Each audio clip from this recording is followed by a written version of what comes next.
Welcome to the video where we talk about actually soldering.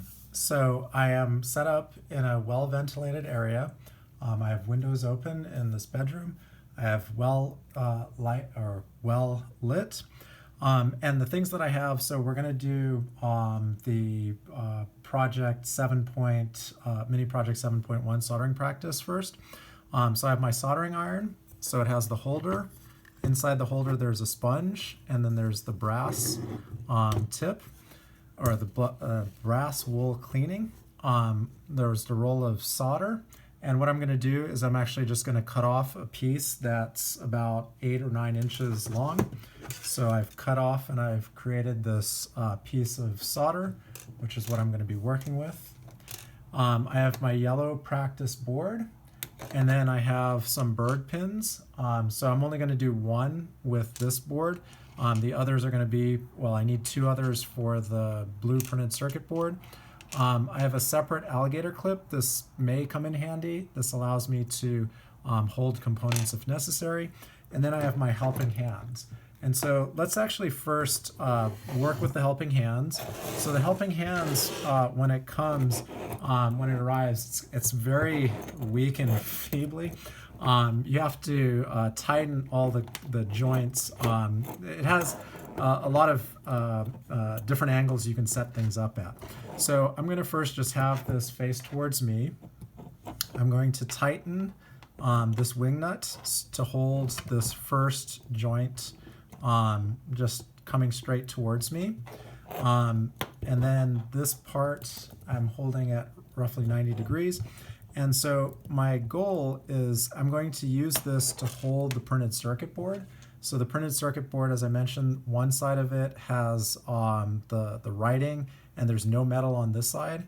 The other side, this is the metal, this is the side we're going to be soldering on. So we're going to want to be able to hold this printed circuit board like this and to be able to work with it.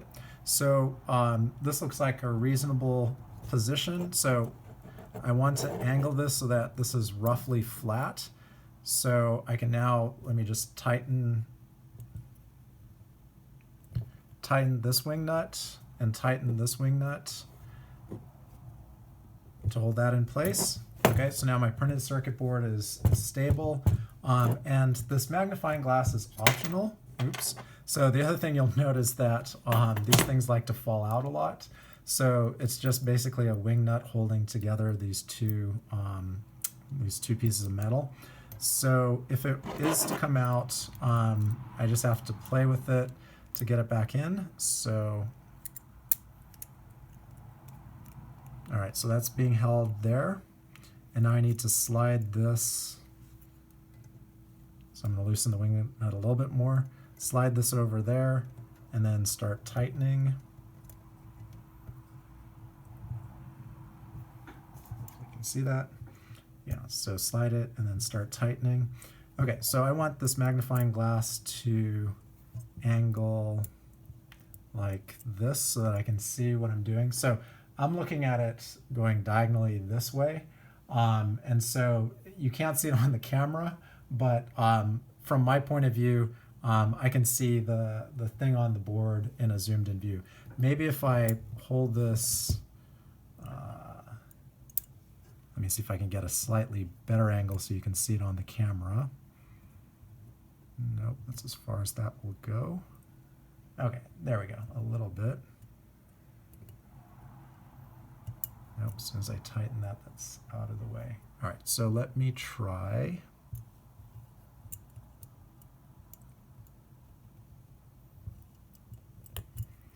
Loosening this a bit. Grab here. There we go.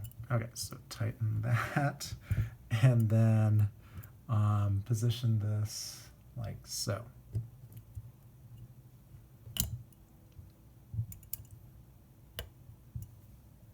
Well, it looks great for me. It may not be great for the camera. I'm not sure if it's worth continuing. Oh, maybe let's do this.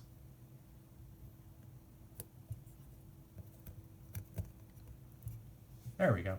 All right, so now we can see on the printed circuit board that this region is magnified and this region is not. And you can see a little bit of what I'm seeing to see how this magnifying glass works.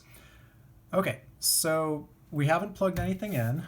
So I have the base unit. Don't think the base unit can reach under the camera. Nope, too far away. Kind of. All right, this is the base unit. It's a little bit far away from where I set up my camera.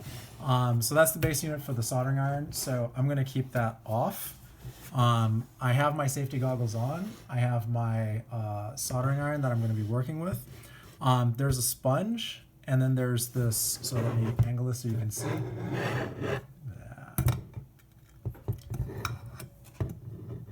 Okay, so there's this brass wool that's just used for cleaning the tip. And then there's a sponge, and then this is my soldering iron that comes out of the holder. I need to wet this, so give me 1 second. I'm going to put a little bit of water, a few drops, not too much.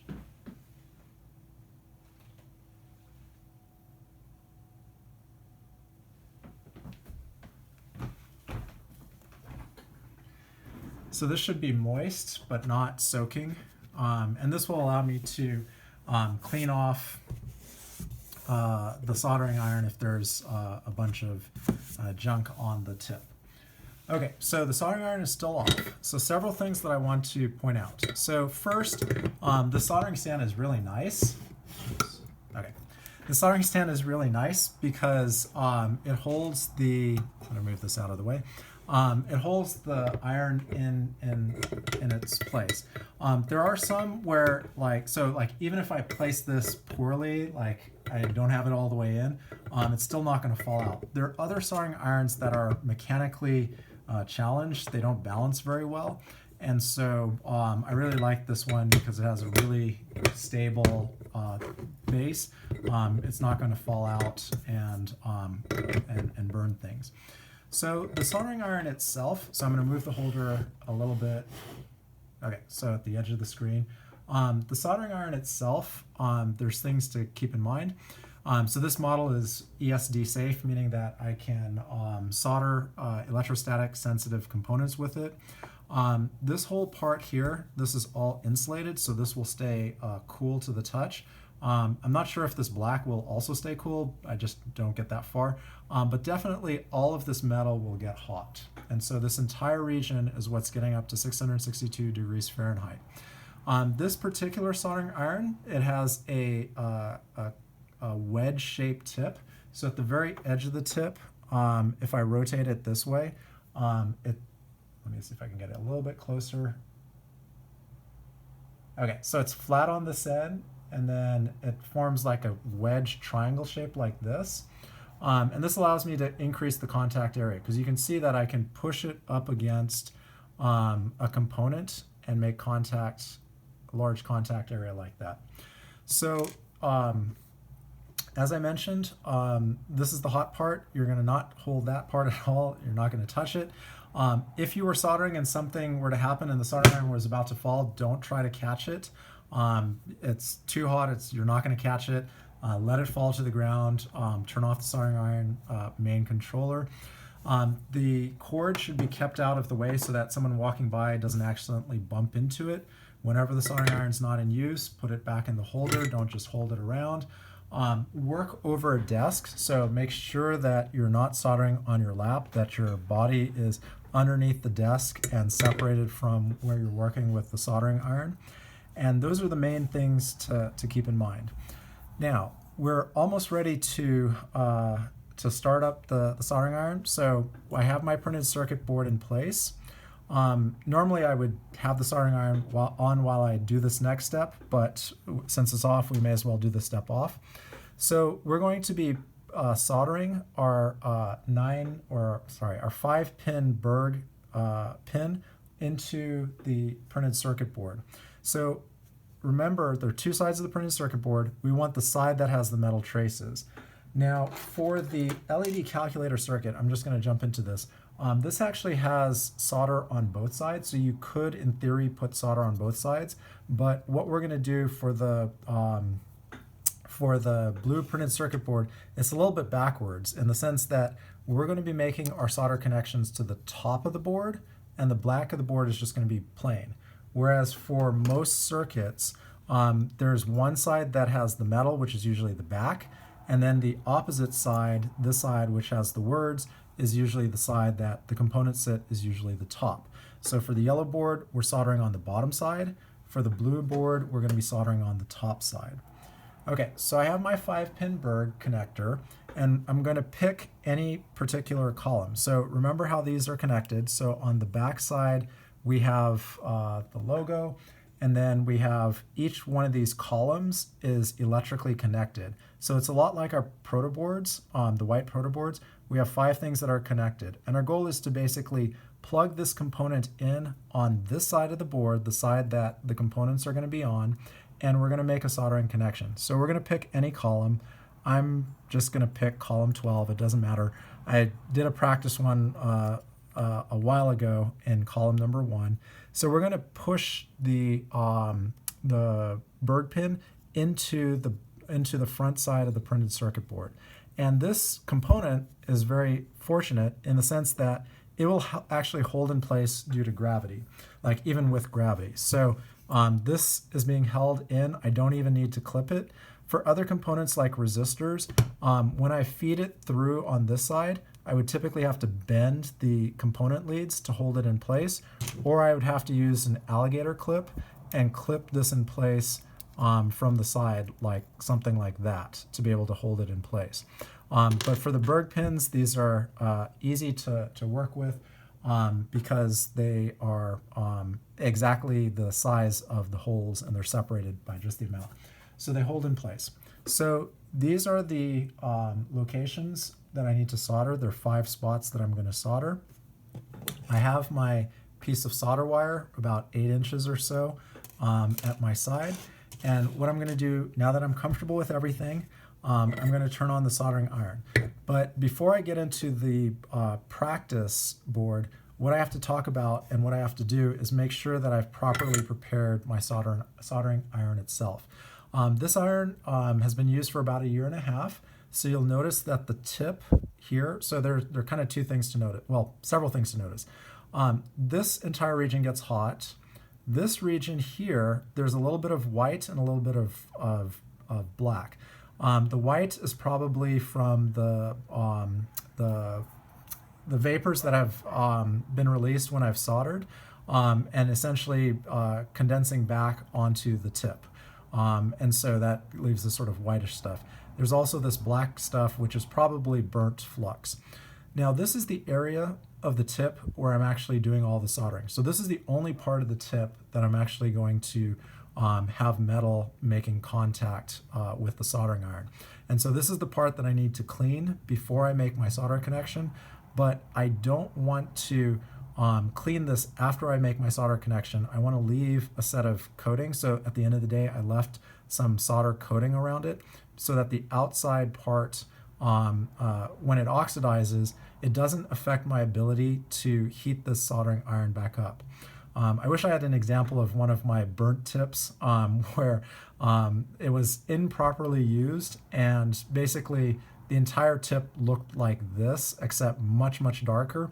And once it gets into that phase, it's very, very difficult to clean. So now that we sort of discussed the basics, I'm going to plug in my soldering iron. Keeping in mind I have my goggles on.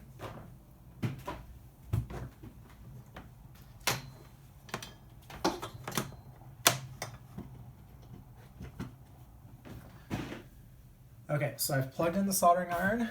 I've turned on the controller. The controller has a knob on the right side of it. It says 662. Right now it's ramping up the temperature, 200, 240, 250, 300. It gets up to temperature really quickly. 350, 370, 380, 400, 425, 500. So we'll give it a few more seconds to get up to the full temperature. So it's at 620, 640, 650. Okay, so it stopped at 662. So I'm going to slide the soldering iron in the center for just a bit. I'm going to talk a little bit about prepping and cleaning the soldering iron. So the soldering iron right now is hot. The way I can check it, If I make contact with the water, you hear a hissing sound. Okay, so at the beginning of the day, what I want to do is I want to tin the tip. So tinning the tip is a cleaning process that I'm going to do to prepare for soldering. So this is only done at the beginning and at the end of the day, this particular step. So I have my solder, I have my soldering iron, which I'm holding like a pencil. See, I'm holding the grip part of it. And what I'm going to do is I'm just going to rub the solder over the part of the tip that I'm going to be using for soldering. And so this is going to create a bunch of, oops, I put a little bit too much. So that piece that fell off, that hot piece that balled up, that's an indicator that I put a little bit too much. So I've melted and I've created a little bit of ball. And I basically just let this burn. I can put this back in my holder for just a bit. I let it burn for just a little bit. And what this does is it helps to pull out the oxidized tin that's on the tip and clean it. So after a few seconds, this is properly melted. What I'm going to do is I'm going to use this brass. So I'm going to hold this up so that you can see this. But generally, I would have this sitting flat. And what I'm going to do is I'm just going to stab the brass a few times. And what the brass wool does is it basically cleans the tip. So the stabbing motion spreads the solder across the tip and gives me a very clean surface. So this is now ready for my day's worth of solder. You'll notice I didn't clean the full part of the solder, so I didn't clean this part. I only cleaned the very tip. Okay, so I made a few stabs, and so now this is ready to make my first soldering connection. So generally speaking, I don't want to put this back in the holder with it like this because remember, this is now able to oxidize. So after cleaning, I would immediately do my first solder. Since I haven't done that, I'm going to put a little bit more on the tip, go through, essentially going to do a second cleaning. And after my second cleaning, then I'll be ready to do the soldering. Okay, so while this is setting up, I'm going to slide this back into place. So this is going to be my main view now on the recording. Trying to get this centered. Okay, so what I see here is these are the locations that I'm working with, these 5 pins. I still have my solder melting, and what I'm going to do is I'm going to clean it right before I'm ready to do the solder. So reminder of what I'm trying to do. The first step is I'm going to put this soldering iron to be flat up against the printed circuit board and making contact with the header. I'm going to heat this up for like a second, and I'm immediately going to come with the solder at a 90-degree angle relative to this so that I can get large contact area.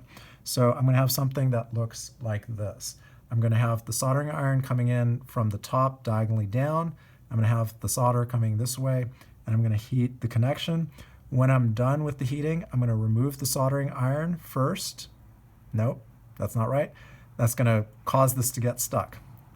So what I need to do is I need to remove the solder first, have the soldering iron still in contact, and gently slide the tip up to make the component make sure that it stays hot. Okay, so we're ready to do this. So I'm going to now clean it one more time with the brass. So a few stabs to get a clean tip. Okay, so it's adequately clean. And I'm going to find the location of what I'm trying to solder.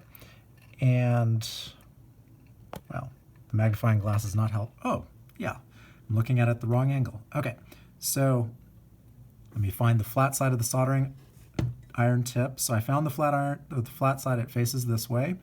I'm going to heat the corner, and I'm going to bring the solder from the opposite end. 1, 2, 3. Oops. Let me try this again. So you'll notice when you do this, the very first one takes a little bit longer than subsequent ones. If you do this in relatively quick succession, the board stays hot and you can go from joint to joint. So again, I'm bringing this in from one side, I'm bringing this in from the other. Okay, so I make contact 1, 2, 3, 4. Okay, gotta hold this again. 1, 2. And I move the solder around a little bit to help make this connection.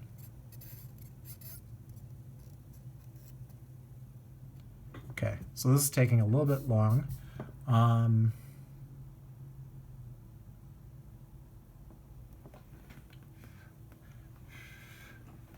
Okay, I put some solder directly on the tip. I think this iron, since it hasn't been used for so long, the tip is not as hot as it should be. So there is a little bit of oxidation, but once we get a few of these going, then it'll go much quicker. So I put a tiny bit of solder on the tip. This is sort of the cleaning phase, but I'm going to keep it on to be able to make this first connection. So I have the solder. I'm heating up the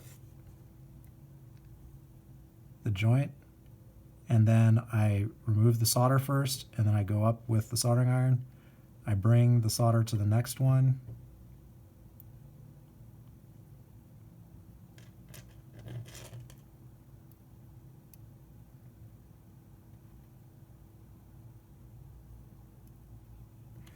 I think I'm having difficulty holding the solder today. Okay, so let me position myself again. Now you'll notice that I put a little bit of solder on these other holes. That was unintentional. I'm going to clean that off a little bit.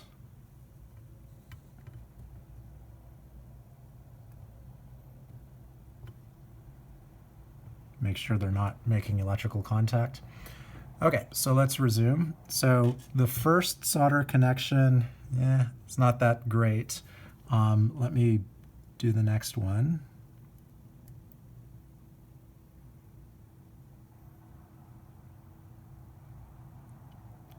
So sometimes you may have to bring the solder and actually have it gently touch the iron until it starts melting. Okay, and then lift up, make the connection, lift up, make the connection, lift up. So this is going much faster now because the board is warm. So I think part of the challenge also was that the board wasn't warm enough. So now that I finished the solder connection, what I did was I did a quick clean in the brass, but I'm going to add a little bit more solder on the tip, just so that when I place it back in the holder, it has solder on it. Okay, so now that I've made these 5 connections, I'm going to inspect this. And you'll notice, let me see how close I can bring this, right about there. It's kind of hard to, okay. So you'll notice that these are a little bit ball-shaped, which is fine. You don't want to have too much of a ball. You want this to be more like a cone. And so when I look at this, I can see that each of the connectors, the solder is connected to it. So if I were to go from the opposite side, and if I were to grab this with pliers and try to pull, I should not be able to pull it out. So you can see like individually, these things are in place. So I think this one is soldered adequately well. The one that I did last year looks a little bit better. I'm not sure what's the major difference from last year compared to this year, but this looks like this is being held in place, and that I have the solder in making a good electrical connection. So this has, you can see, so you can see that the solder is making contact with the board. It's also making contact with the pins. I'm going to do another one because this is practice and I may as well see what else can go right or go wrong. So let me try to intentionally make a bad connection. So let me pick another column. I'm going to pick column 15.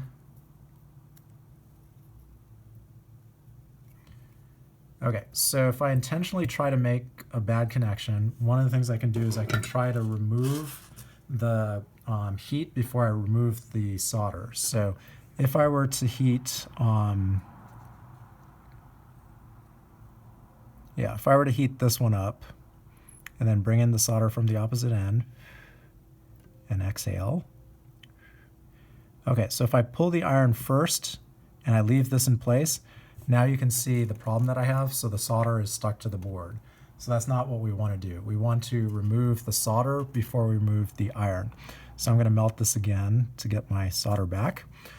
So this, it turned out, it looks like, yeah, so this is a little bit more like a ball, which is sort of worse. Let me do a really bad one. So a really bad one uses too much solder. So a really bad thing would be like if I'm melting the solder up above the board and letting it drip down. I'm not going to do that because I don't want it to splash on my table. So what I'll do is I'll just do, let's say the third one, and I'll put way too much solder. So I'm exhaling.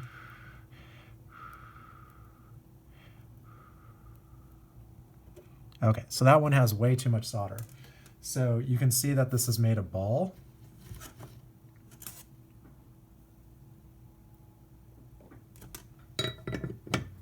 Okay, so you can see it changes colors when it's done soldering. So this has made a huge ball. It's unclear whether there's electrical connection and mechanical connection. If this were an individual object, I would try to pull at it and see whether it comes out. It seems like it's in, maybe it's in place, but you can actually see that two of the pins are shorted together now. Although that's what we were trying to do, we just short together all the pins. If these were discrete components, we would have an undesired connection between the two components. You'll also notice that sometimes the soldering goes, and not only it is in the area that I'm trying to do, but also the next column over. So if you space your parts far enough apart, that's not an issue, but sometimes you have components in adjacent columns that you need, and so you don't want to make these huge solder balls because that will short to your next device. Let me take one of these resistor components. I want to show a little bit about if you have to solder a resistor. So I have my practice board, and again, I'm plugging in components on the backside. So let's say that I'm putting in resistor between columns 5 and 10. So I put one end of the resistor in 5, the other end in 10, and I push this through. So my resistor stays flat against the board. On the opposite side, what I'm going to do is I'm going to bend these leads apart. So usually you have your component and your leads go out. That allows me to make a solder connection to them while this is being held in place by gravity, or the legs are holding this in place against gravity. So I don't actually need to clip this, but I'll hold the board. And so now I want to solder the resistor so that you can see what that is like. So, okay, so the first one is on this side. So I'm going to clean my soldering tip with the brass. So I have a clean, shiny tip. And what I'm going to do is I'm going to heat the printed circuit board and the lead and bring the solder in from the opposite side. And I'm now remembering that the very first solder connection that you make does take longer because the board has to heat up. And so sometimes you have to push the solder up against the iron for the very first connection. So I remove the solder from the connection, and then I slide the soldering iron up. And that makes a better cone shape for the printed circuit board. This other side is a bit far away, so it's going to take a little bit of time to heat up. So I bring the solder in from this side, and then I remove the solder and I slide the tip up. And so now I put the iron back into the holder. I could add extra solder. I don't need to. And now I can inspect this. So some of the things to look for, do I have this nice cone shape? I do on this side. So I have a nice cone shape. This is being held in place. This side, it's a little bit more of a ball. This is adequate. You can ask whether this corner, like this side, is fully soldered. To me, it looks like it is soldered. If there were a gap where I could see the metal of the printed circuit board, then I would say it's a poor connection. But since I can't see it, I think it is soldered, like the solder goes all the way around the joint. So I think that is a good connection. And when you're soldering large number of components together, when you're done, you have to clip these extra wires, but don't clip it until you're at the very end of the soldering project. So if you had other components that were also connected and that were soldered to the board, and these components touched each other, then you're going to create a short circuit. So at the end, you want to clip the leads. Don't clip the leads until you're completely done and you're sure that your circuit is properly laid out, because if you clip the leads and then you have to undo it, your resistor or your component is going to be very short, and so you may not be able to plug it back in. So we're going to do a mechanical test. We're going to pull on it. We see that it's held in place. We do a visual check. We see that it's soldered and the solder goes all the way around the lead. We can do some electrical test. So what I'm going to do is I'm going to turn off my soldering iron, so the power button on the right side, and I'm going to go into my ohm meter. I'm going to set it to the continuity setting, so this beep signal. And what will happen is it'll beep if I have a short circuit, so if I make a connection. So I want to check how well my soldering was. So one thing I can check for this resistor is if I touch the black on one end of the component here, is the same column connected? And I see it is. And I can check on the other side, for example, is if I touch this end of the resistor on the opposite side of the board, it's kind of hard to hold, I need 3 hands, is it connected to this column? And it is. And so I know that I've made a good electrical connection. The thing that you should check for the Berg pins is, so what we did was we soldered them into a single column, right? So each one of these Berg pins is connected to each other because they're all in the same column. So if I've made good electrical connection, I should be able to touch any 2 Berg pins together and have it beep. Okay, so that means that those 5 things are all connected to each other. And note, I didn't have to test every single combination of 2. Once I know once I connect one of them and I measure the other 4, basically I know that all 5 of these are connected to the same point. So that allows me to check that my soldering is good. And I can check for here on this side whether my soldering is good. This is the one that I did badly. Okay, so it was good enough to make electrical connection, but these 2, which I haven't soldered yet, you can see that they don't beep. So that allows me to check that I've made soldering connections for these 3, but not those 2. So that's how you do the practice mini project 7.1. We did it in sort of the minimalist way, where we just did the Berg pins. If you wanted, you can do some practice soldering with wires. Or with components, although the components that we have, you may be limited in the number of resistors and so forth. So the next thing that we want to do is we want to do project 7.2, the mini project preparing the LED calculator. So for that, we have our, so I'm going to set my digital multimeter, turn it off, set it aside.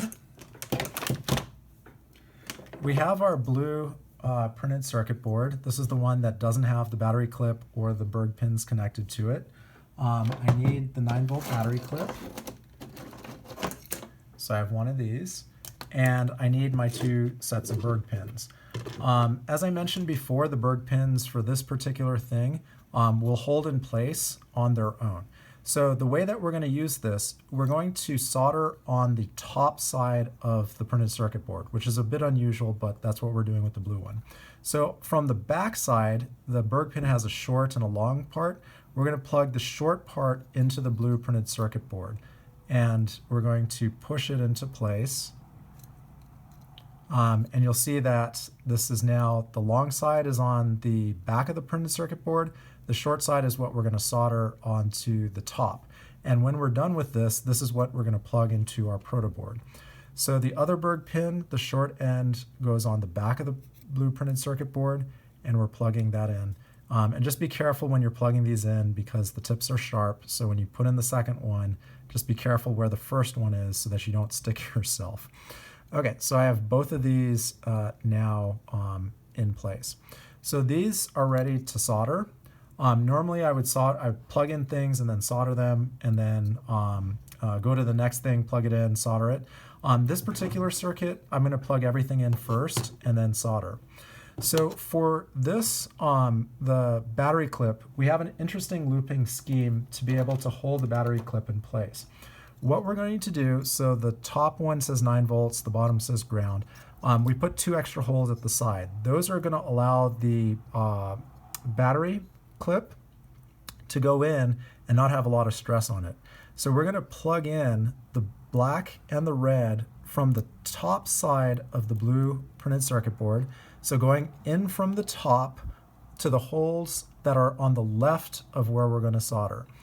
Now on the back side, we're going to use this and we're going to loop it back through to the front side. So we're going to plug in the black and the red into these 2 holes onto the front side.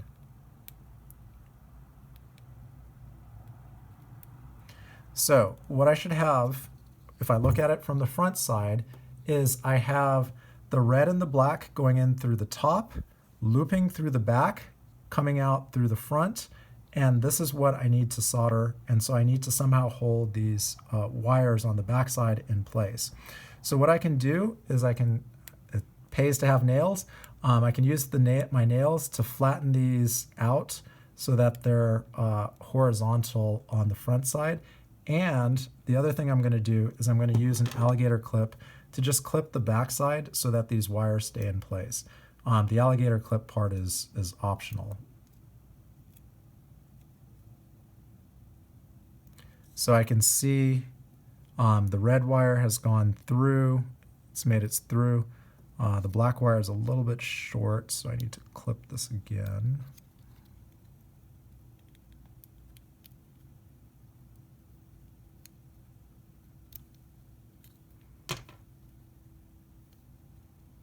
Okay, the black wire has come out.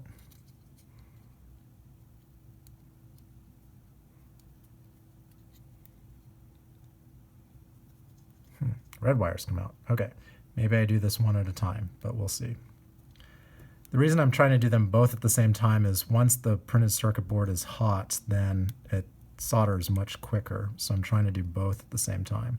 Okay, so they're both coming through, and let me try clipping the wires again. Okay, so now I can see they both come through the holes, and they went through the top side and then up through the back side, and they're up on the front side again. And then my Berg pins are in place. So now I can clip these on the magnifying glass, helping hands. And when I clip, I just don't want to clip onto components. So just stay away from clipping. Like I don't want to clip onto the LED because that could pull it out. Okay, so now I have my soldering iron. Oh, got to turn it back on. So that was an example of where something took me longer than 5 minutes, and it makes sense to turn off the soldering iron in between. It's already back at 300C. So what I'm going to do is I'm going to do the battery clips first, and then I'm going to do the Berg pins second.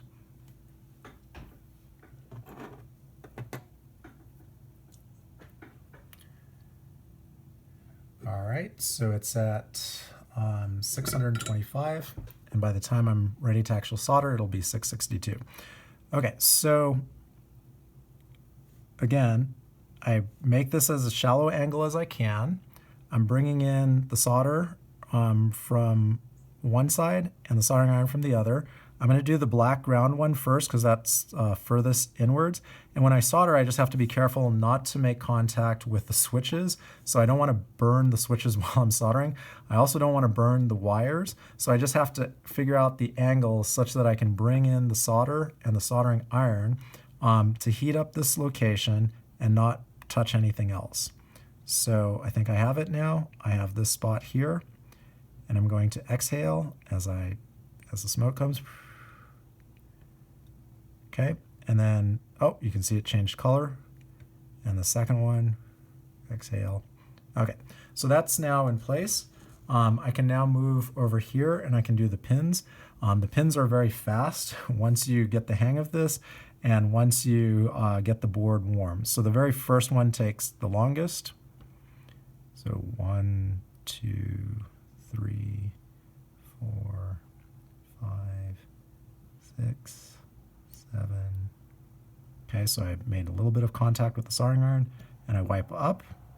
Next one, heating, make a little bit of contact, wipe up. Next one, make a little bit of contact with the iron itself, and then wipe up. Next one, wipe up. Next one,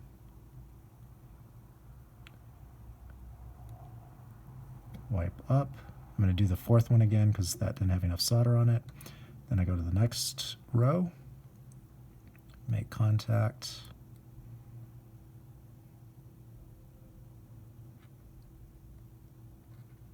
okay, and then wipe up, make contact,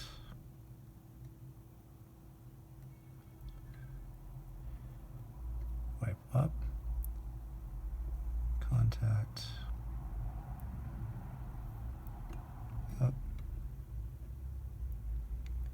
I'm always removing the solder first and then the iron second. Last one, this magnifying glass is a little bit in the way, and then wipe up. Okay, so I'm done for the day, assuming that all these connections are good. So normally I would inspect it before I turn off my iron, but I want to show you the cleaning procedure at the end of the day. So you can see that this has a little bit of brown stuff on it. So what I'm going to do is I'm going to melt a little bit of solder all the way around. This is like what we did at the very beginning of the day. I'm going to do a cleaning with the brass sponge so that it's clean. And then, so I've removed the sort of debris from it. And then I'm going to put some more solder on the tip again at the end of the day. So I'll let this melt. And once it's adequately coated on both sides, so one side didn't have enough, so I roll this around to allow the solder to uniformly cover the tip. So I'm rolling this around a little bit. So once it's cleaned, or once I have tinned the tip on both sides, I'm ready to end for the day. So I don't clean the tip, I just put it directly back in the holder and I turn off the soldering iron. And this will allow the tinning of the tip will allow solder to stay on the tip and protect against oxidation. Okay, so now we're ready to inspect our soldered component. So let's look. So the first is, if I take off the alligator clip, just check the back side. So I have my red and my black. So if I pull on the batteries are a little bit fragile, but if I pull, they don't come out. Like if I bend this back and forth, it'll break the wire. But if I pull it gently, it doesn't come out. I visually inspect and I see, okay, I've made connection. And the solder is only touching one of the leads. It's not like this one is not balling and touching the other one. You will notice that there is a little bit of something that looks a little bit wet. That's flux, that's from the solder. It's okay that the wet part is there and that it's joined between the two. That's not electrically connecting. On the bottom, I inspect, so I look pin by pin and I see, are these all connected? And they all look good. And then this one, they all look good. And so once I've done that, normally if I were working on another circuit board, once I'm done with all my components, I would clip the excess off of the leads before I test it. This one, the dimensions are such that I don't need to cut this top piece. It's already fine. And so now I'm ready to test that my blue circuit board works. So I need to get my practice board. So here's a practice board which had the full LED calculator built on it already. I'm just going to use this part of the board, so yeah, may as well show the whole thing. So this is something that we built in the past. This was the LED calculator. This is the part that I'm going to test. So I need a 9-volt battery. Where did my batteries go?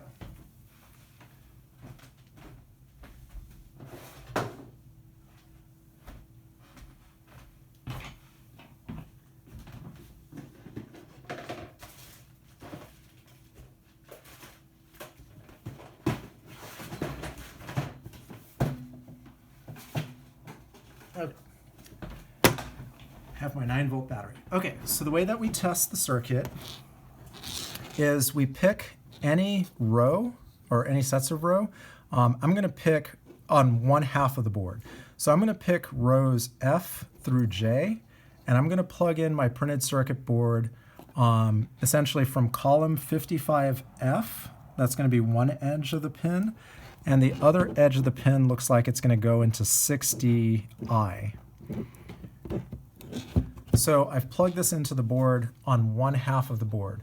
And what this does is it's going to short and make a connection between B0 and S1. So switch B0 is going to turn on LED 0. Or sorry, B0 and S0. So B0 will turn on LED S0, B1 will turn on LED S1, A0 will turn on LED S2, and A1 will turn on LED S3 if I've done everything correctly. So again, don't plug in the battery until you're completely done with soldering and you've turned off the soldering iron and that sort of thing. We're going to now plug this in. Oh, looks like everything is lit up. So I think all my switches are on. So I should have started with all of the switches off and go one by one. Check that switch B0 turns on LED S0, B1 turns on LED S1, A0 turns on S2, and A1 turns on S3. If I've done that, then I've built the circuit correctly, and my soldering is good for this LED calculator. So when you plug this in and take it out, sometimes the pins get a little bit bent, so just be gentle. You may have to do some rocking motion to take these out. And when you're done with the testing, unplug the battery from the part. So I hope that you've enjoyed the soldering. This is a very fun activity. It's a very useful skill to be able to build and design circuits and so forth. Thanks.